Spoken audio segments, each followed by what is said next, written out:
All right. In this example, we're given a function and its inverse. And we don't really know anything about the function and the inverse other than this table of values and this graph.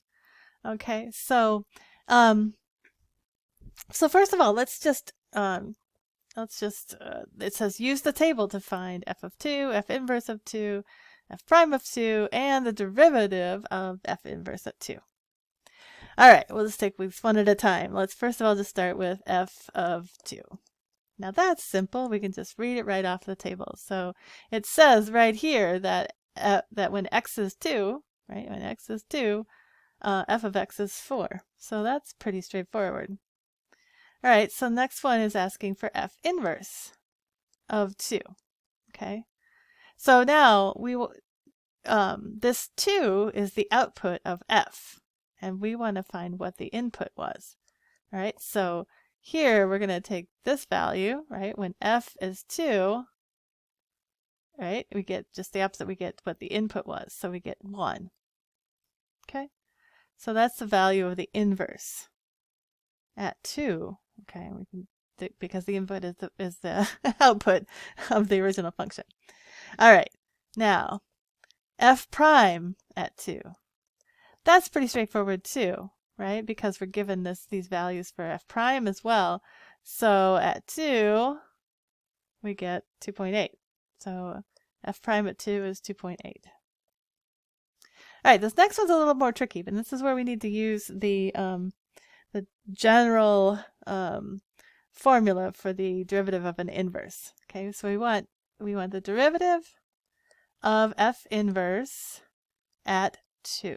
So remember that that is 1 over f prime at f inverse of 2. Okay, and now f inverse at 2 we just found, right? Wait a minute, f inverse. Oh no, that was f prime.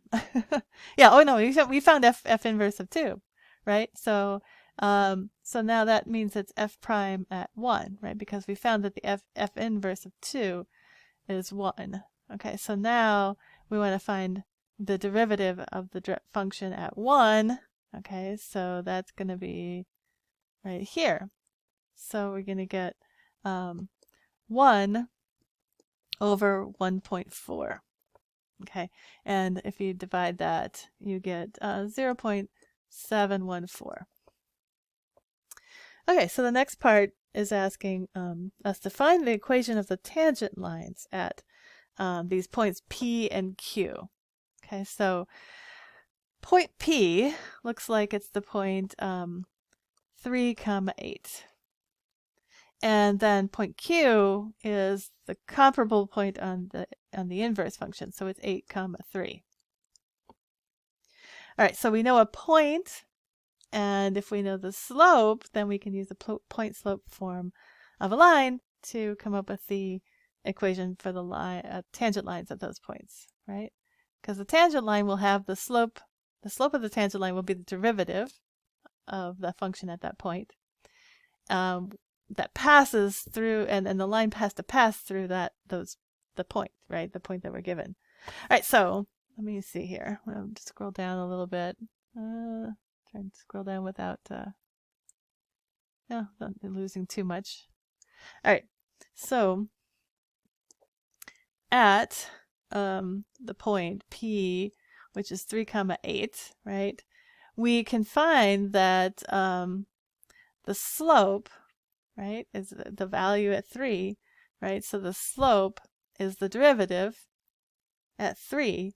So the slope is 5.5. Okay, so we have a point and a slope. So we can say that y minus 8 is equal to 5.5, which is the slope, x minus 3.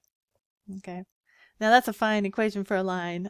Oftentimes, though, I like the slope-intercept form of a line, so I can rearrange this if I want to and write 5.5x, and then I can take 5.5 times 3, right? I'm just going to distribute this 5.5, and then add 8 to both sides. So what I end up with is when I take 5.5 times 3, and then add 8 to both sides, then I get minus 8.5. All right, so there's the equation of the line that passes through P. We also need one that passes through Q. So Q is the point 8, 3. All right, and we need to know the slope, right? We need a point and a slope. So in this case, the slope is essentially the derivative, right? It's the derivative of the inverse, f inverse at 8, right? And again, we can use the general formula for the derivative of an inverse for this. We know that that's 1 over f prime of f inverse at 8. Okay. All right, so the inverse at 8, right? The value of the inverse at 8 is 3, right? So we end up with 1 over f prime at 3, okay? And f prime at 3, again, it's the same as before, is 5.5. So we end up with 1 over 5.5, okay? So what's interesting is that the